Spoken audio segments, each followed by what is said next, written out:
देश जो है वो एक बहुत अद्भुत परिस्थिति से आज के दिन गुजर रहा है। बहुत अद्भुत परिस्थिति इसलिए है कि अभी तक जिन वैल्यूज को, जिन मूल्यों को हम बहुत महत्व देते थे और ये सोच के चलते थे कि इस पर सब कोई अमल करेगा ही हमारे प्रजातंत्र में, आज वो मूल्य खतरे में है और उनका अनुपालन नहीं हो रहा है। हम सब परिचित हैं इस बात से कि प्रजातंत्र की ताकत प्रजातंत्र की संस्थाएं होती हैं। The strength of democracy lies in the strength of the institutions of democracy. आज लगभग हर इंस्टीट्यूशन, जो संस्था है प्रजातंत्र की, वो कमजोर हो गई है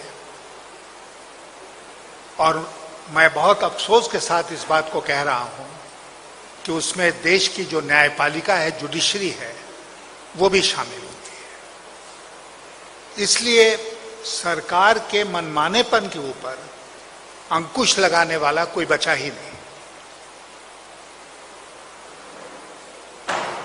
तो हमारे देश के लिए ये सबसे बड़ा खतरा पैदा हो गया है।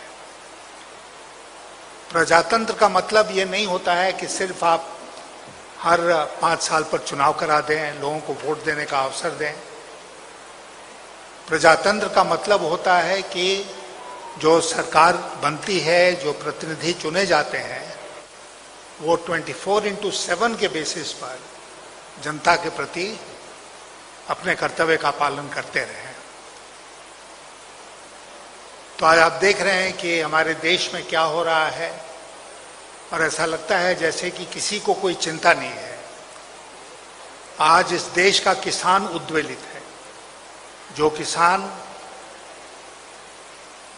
पैदा करता है, जो हम खाते हैं, अन्नदाता है, वह दिल्ली के सरहद पर बैठा हुआ है और किसी को कोई चिंता नहीं है। मजदूर पलायन करके रोजी रोटी की तलाश में गए, फिर किस परिस्थिति में पैदल वापस होने के लिए मजबूर हुए, वो दृश्य हम सब लोगों ने देखा है। आज वो भी त्रस्त है।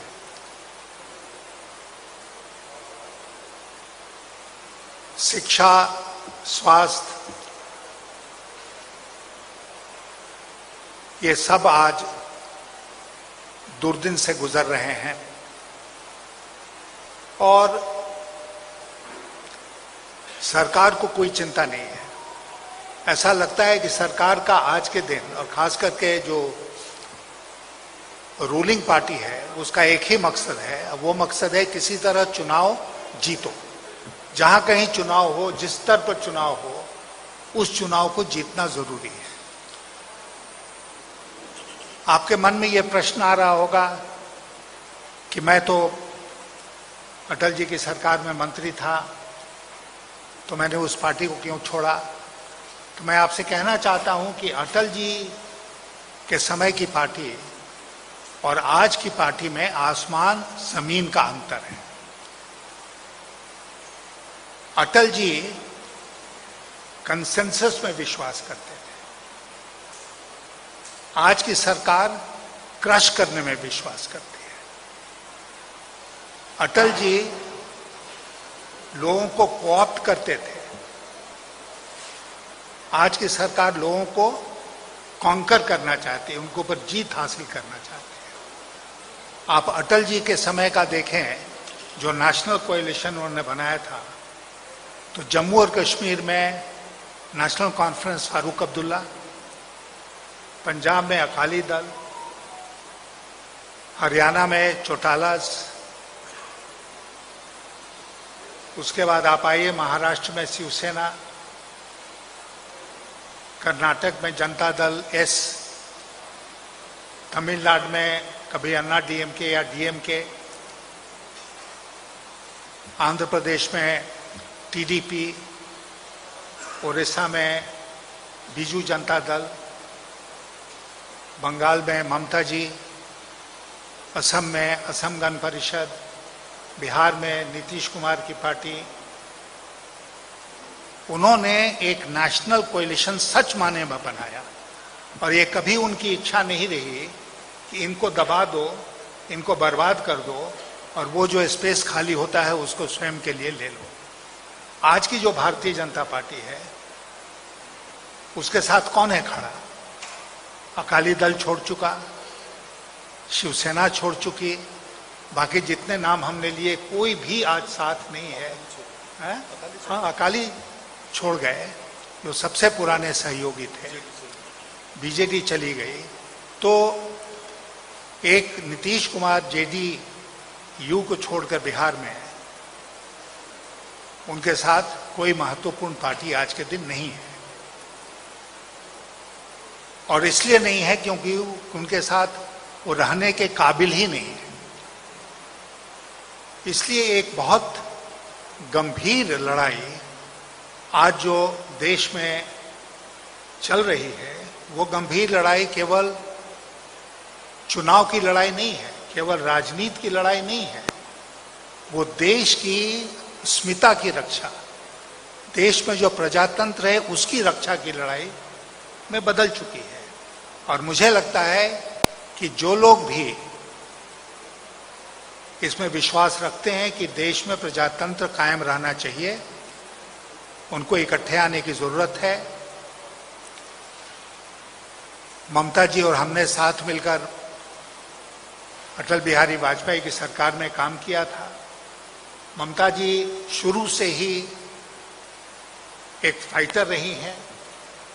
आज मैं आपको बताना चाहता हूं कि जब इंडियन एयरलाइंस का हवाई जहाज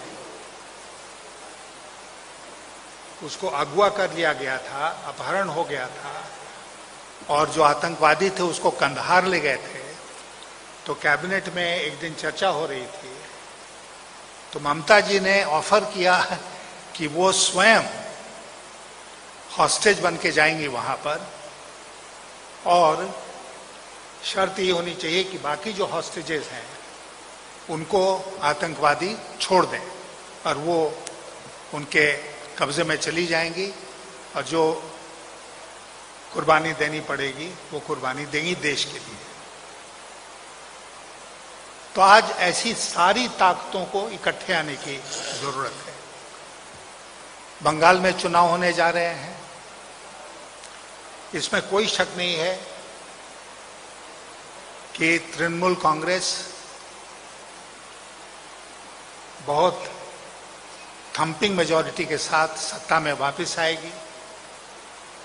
लेकिन मुझे लगता है कि हम सबका कर्तव्य बनता है कि उस थंपिंग मेजॉरिटी को और थंपिंग बनाए, और बंगाल से एक संदेश जाए पूरे देश में कि देश अब इसको बर्दाश्त नहीं करेगा। जो कुछ मोदी और शाह दिल्ली से चला रहे हैं उसको देश अब बर्दाश्त नहीं करेगा, और उसका पहला टेस्ट यहां पर है। आप जानते हैं गोपाल कृष्ण गोखले कह के गए थे कि what Bengal thinks today India thinks tomorrow. तो मुझे कोई शक नहीं है कि बंगाल के भविष्य के लिए ये चुनाव तो बहुत महत्वपूर्ण ही है, देश के भविष्य के लिए भी ये चुनाव अत्यंत महत्वपूर्ण है। और 2024 का जो परिवर्तन का रास्ता है दिल्ली में, वो आज बंगाल से होके गुजरेगा। तो इसलिए मैंने ये सोचा कि आज का ये वक्त जो है वो बहुत ही विशेष है, और आज मुझे जो भी छोटी मोटी ताकत मेरे पास है उसको हमको जोड़ना चाहिए तृणमूल कांग्रेस के साथ और मिल के काम करना चाहिए। और इसलिए बहुत सोचने के बाद मैं इस निष्कर्ष पर पहुंचा कि दूर से नहीं बल्कि पास से, अलग रहकर नहीं बल्कि शामिल होकर मुझे तृणमूल कांग्रेस को और मजबूत करना चाहिए। बंगाल में, इस चुनाव में, पूरे देश में ताकि दिल्ली में 2024 का परिवर्तन संभव हो सके। तो ये मैं अपनी तरफ से आपसे कहना चाहता था। मैं आभारी हूँ अपने सारे वरिष्ठ साथियों का और विशेषकर ममता जी से, क्योंकि उनसे हमारी सुबह मुलाकात हुई, बहुत लंबी मुलाकात हुई, लगभग 45 मिनट हम लोग रहे साथ और कई मुद्दों पर चर्चा हुई। उसी से थोड़ी देर हो गई यहाँ आने में। तो मैं अपने सारे साथियों का, विशेषकर ममता जी के प्रति आभारी हूँ कि उन्होंने मुझे ये मौका आज के दिन दिया है। बहुत धन्यवाद।